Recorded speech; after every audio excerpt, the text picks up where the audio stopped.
बिस्मिल्लाहिर्रहमानिर्रहीम अस्सलाम वालेकुम। इस वीडियो में हम मोहो सॉफ्टवेयर की इंटरफेस को देखते हैं कि हमारे पास कौन कौन से मेन पैनल्स हैं और उनको हम किस तरीके से यूटिलाइज़ करेंगे।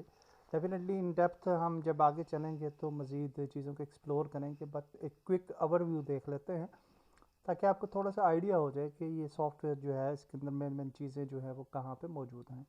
तो सबसे ऊपर तो टॉप पे मेन्यू ही है और डेफिनेटली उसके अंदर डिफरेंट सेक्शंस हैं जिनको हम एक्सप्लोर करेंगे वन बाय वन।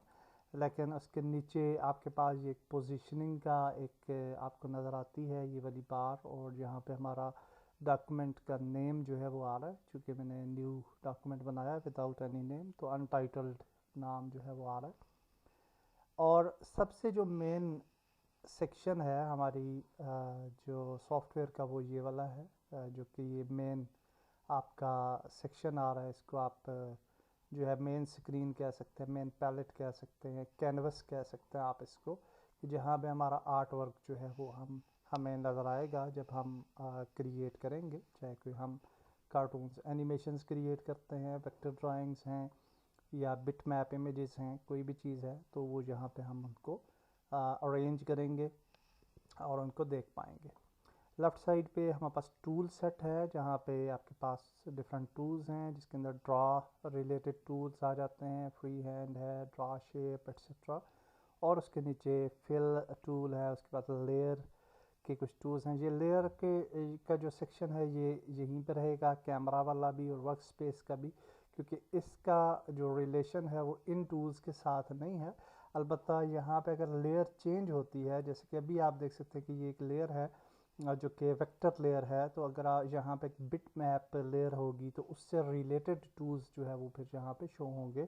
और लेयर की बुनियाद पे, यानी जो जिस टाइप की लेयर होगी उसके हिसाब से यहाँ पे आपको टूल्स जो है वो नज़र आ रहे होंगे।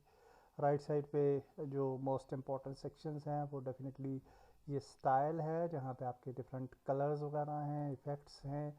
और इसके अलावा आप यहाँ से कलर्स वगैरह चूज़ कर सकते हैं। उसके अलावा जो मेन सेक्शन है वो ये लेयर्स का सेक्शन है, जहाँ पे आपकी डिफरेंट लेयर्स आएंगी और एक लेयर के ऊपर दूसरी, दूसरी के ऊपर तीसरी, जैसे कि हम फोटोशॉप के अंदर करते हैं। तो उसी तरह से लेयर वाला सिस्टम जो है वो यहाँ पे भी हमें देखने को मिलेगा और ये मोस्ट इम्पॉर्टेंट सेक्शन है। इसके साथ साथ यहाँ पे अगर आप राइट साइड पे देखें तो ये एक लाइब्रेरी का आइकन है। अगर इस पर क्लिक करेंगे तो ये जहाँ पे आपके एसेट्स वगैरह पड़े होंगे, आप जैसे कि हमने एक अपना पाथ सेट किया था इनिशियली, तो उस पाथ के ऊपर जितने भी आपके एसेट्स होंगे या कंटेंट जो भी आप वहाँ पे ऐड करना चाहें उसको फिर आप यूटिलाइज़ कर सकते हैं। बाय डिफ़ॉल्ट ये इसका एक स्ट्रक्चर सा बना हुआ है, जहाँ पे आप देख सकते हैं कि वी हैव सीन्स, बैकग्राउंड्स और डिफरेंट बनी बनाई चीज़ें जो हैं वो कुछ आपको मिल जाती हैं, जिनको हम यूटिलाइज़ करेंगे डेफिनेटली बाद में। तो ये लाइब्रेरी था। उसके बाद ये जो हमारा मेन कैनवस है उससे नीचे अगर आप आए तो यहाँ पे ये टाइम लाइन का सेक्शन है सारा, और यहाँ पे आपके पास प्ले का बटन है, स्टॉप का बटन है, फॉरवर्ड का बटन है और जंप टू एंड का बटन है। और ये बटन्स हैं डेफिनेटली जब हम टाइम लाइन पे काम करेंगे, एनिमेशंस क्रिएट करेंगे, तो ये फिर सारी चीज़ें देखेंगे। फ्रेम 0 to 240 बाय डिफ़ॉल्ट है, इनको आप इंक्रीज़ डिक्रीज़ कर सकते हैं। साउंड को ऑन जो ऑफ किया जा सकता है।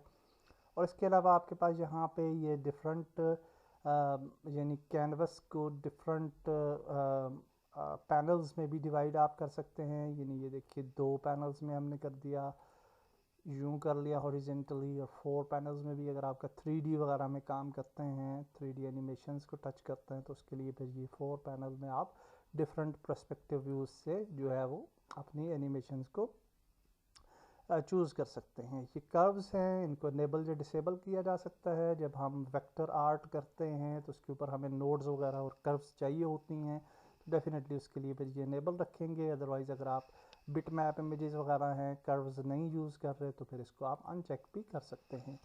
उसके बाद आपके पास ये जो है वर्टिक्स का ऑप्शन है, इसको इनेबल या डिसेबल किया जा सकता है। उसके बाद डिस्प्ले क्वालिटी है, इसके अंदर बनी बनाई कुछ क्वालिटी आप देखिए कि अभी हाई क्वालिटी पे हम मेरे ख्याल से बल्कि सिलेक्टेड थे। प्रीव्यू क्वालिटी भी है, हाई भी है, और इसके अंदर कुछ चीज़ें जो हैं वो ऑफ़ और ऑन हो जाती हैं। मीडियम क्वालिटी भी रख सकते हैं आप, लो रखेंगे तो मज़ीद लो हो जाएगी। वायर फ्रेम क्वालिटी में बिल्कुल वायर फ्रेम वाला आपको जो है इफेक्ट मिलेगा। तो हाई क्वालिटी का रखते हैं तो आपको रिज़ल्ट एनिमेशन का यहाँ पे अच्छा नज़र आएगा, लेकिन डेफिनेटली आपकी जीपीयू एक्सेलरेशन जो है वो ज़्यादा यूटिलाइज होगी और जीपीयू पे ज़्यादा बोझ डलेगा। तो इट डिपेंड्स कि आप इनको कस्टमली भी अनेबल डिसेबल कर सकते हैं, या यहाँ से भी बनी बनाई जो सेटिंग्स हैं उनको भी जो है वो यूटिलाइज़ कर सकते हैं। तो हम इसको मीडियम पे ही रख लेते हैं।